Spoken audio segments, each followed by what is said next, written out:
Selamat malam Sportmania, kita berjumpa lagi di Sportcast Nusantara TV.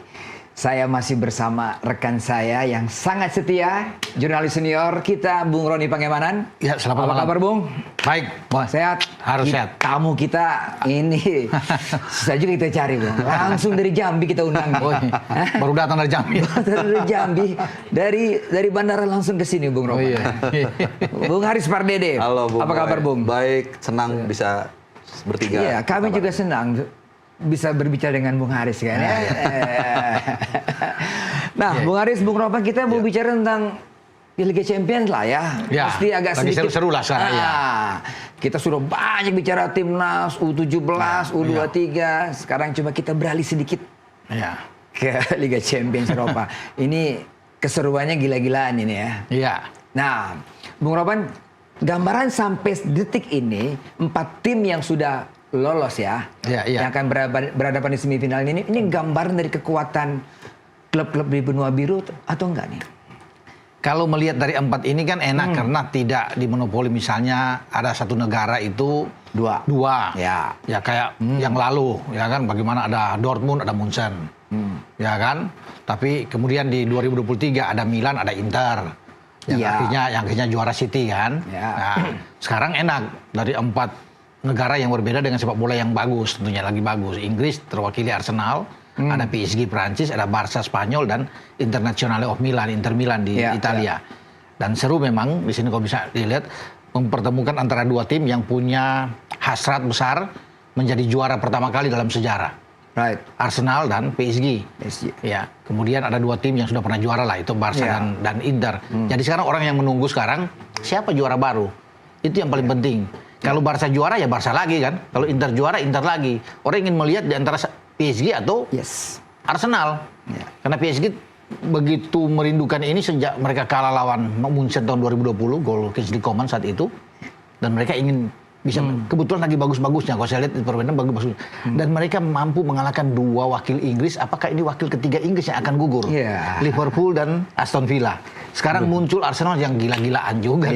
Belum tentu. Iya, Madrid dihajar 2 kali oleh Arsenal. Jadi bahaya juga Arsenal kan? Itu yang menarik, Boy. Pertanyaan yang sama ke Bung Harap, kan?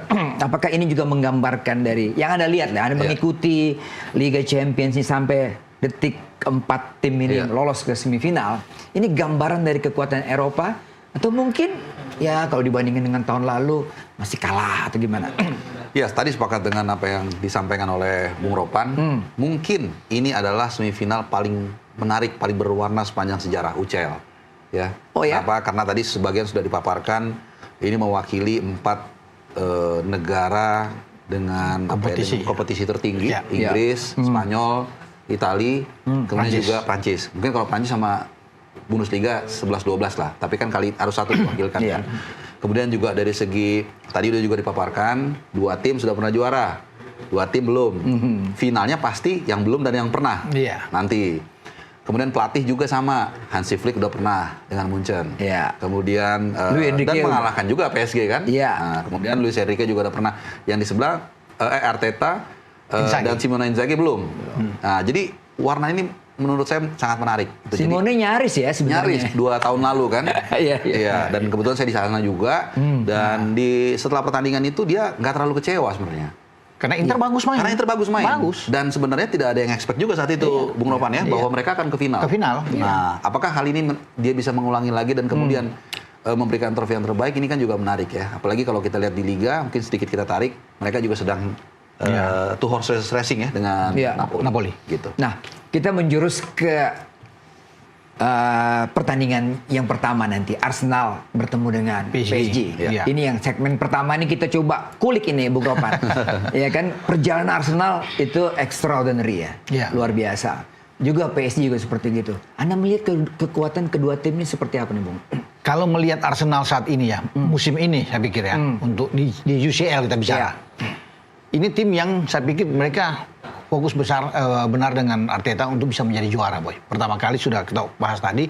Tapi kenapa? Sulit untuk mengalahkan tim juara bertahan yang punya panggung besar di Eropa seperti Real Madrid yang 15 kali juara. Kemudian mereka kalah secara back to back. Nggak akan pernah tim manapun untuk mengalahkan Madrid dengan back to back.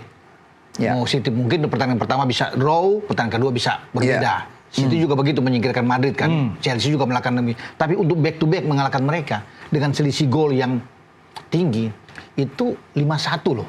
Madrid bisa kalah secara agregat. Jadi memang menggambarkan bahwa ini tim yang siap. Mereka coba melupakan persaingan dengan Liverpool di IPL karena mereka tahu sudah sulit.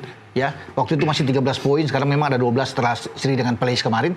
Tapi mereka anggap itu sudah nggak, mereka fokus karena di UCL. Jadi kalau bisa bicara pertandingan ini, mereka akan berambisi besar untuk bisa mengalahkan PSG. Tapi kan tidak mudah. PSG juga tim yang sedang bagus. Mereka sudah juara di Perancis. Sekarang mereka sedang memburu gelar pertama mereka. Dengan kondisi tim yang mungkin orang tidak menyangka bahwa tim ini sebenarnya biasa-biasa saja. PSG maksudnya? PSG, ya. Tidak ada Mbappe di sana kan, kalau sebelum-sebelumnya kita tahu kan bagus, bahkan ada Messi sempat di sana. Sergio Ramos. Iya kan, Sergio Ramos. Tapi sekarang tim cuma dengan Kvaratskhelia di sana, Ousmane Dembele ada di sana, ada Marcola. Orang nggak tahu siapa Marcola. Siapa Desire Du yang bisa bermain. Vitinha itu siapa untuk bisa bermain kan? Ya, Fabian Ruiz itu ada di sana. Tapi mereka suatu kesatuan yang sangat kuat untuk bisa menyingkirkan Liverpool yang lagi bagus di awal-awal kompetisi UCL kan hampir tidak terkalahkan Liverpool sebelum mereka tumbang lawan PSG. Jadi memang ini dua kekuatan yang luar biasa. Tapi kalau bermain di kandang di Emirates dengan melihat mereka bermain melawan Madrid, Arsenal, saya pikir saya mengunggulkan Arsenal deh. Saya mengunggulkan Arsenal, ya. Bukan terlalu pagi untuk bisa mengatakan demikian, tapi kalau melihat mereka cara main mereka dan mereka tidak pernah takut bermain di Bernabeu melawan dengan Madrid. Ini tim yang kuat, tim yang bagus, kompeten yang baik. Kalau dari statistik kan salah satu tim yang punya defense terkuat Arsenal. Dengan jumlah gol juga yang ketika mereka menang dengan skor besar pada waktu melawan tim dari saya lupa 7-1 atau 6-1 itu. Betul. Artinya defense mereka juga kuat, atraktif, permainan juga luar biasa, ball position yang bagus, tinggi. Jadi memang komplit ya, Bung.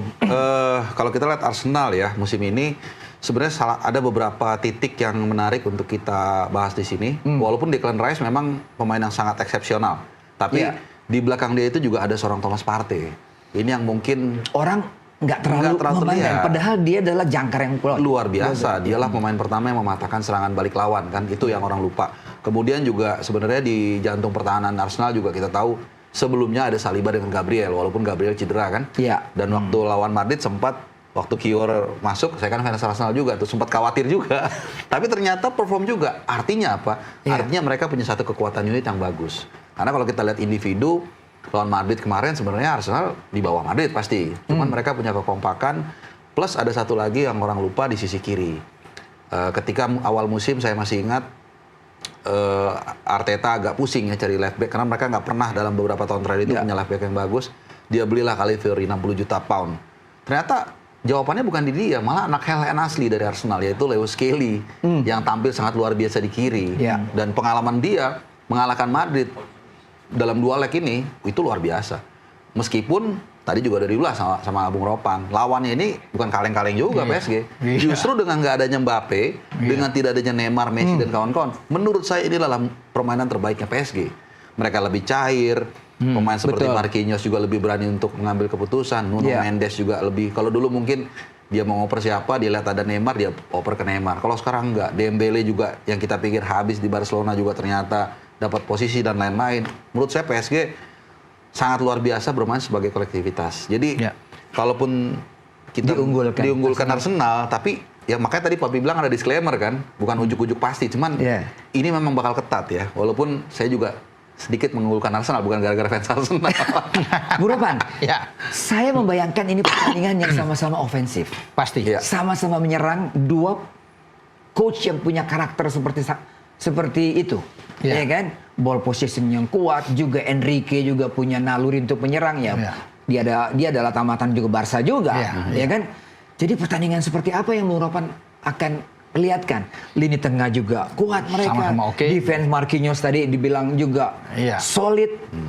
Gimana Bung Ropan? Iya, ini pertaruhan antara dua orang Spanyol yang sangat kuat di belakang layar ya. Ya baik Arteta maupun Luis Enrique.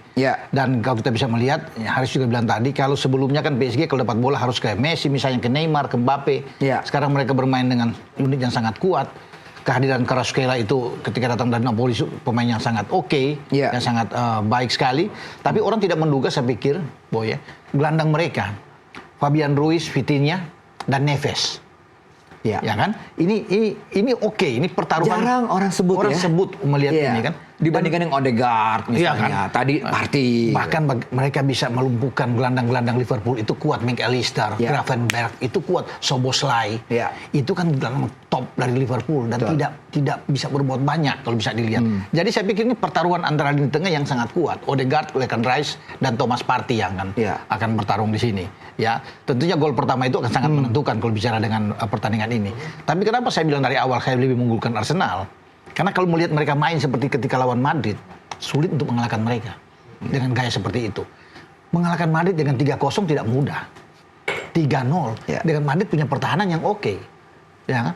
Rudiger, semua pemain-pemain yang bagus. Di tengah apalagi Camavinga semua kan, Valverde, Modric, itu pemain-pemain bagus. Tapi mereka tidak bisa membuat gol. Dan Arsenal bermain dengan efektivitas yang tinggi.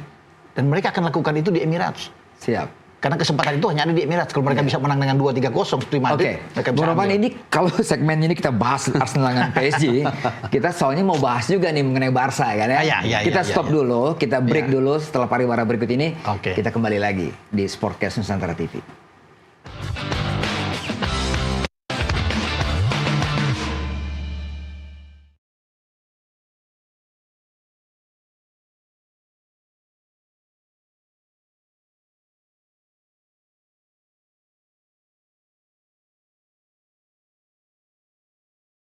Hanya di Crime Files, Anda mendapat sisi lain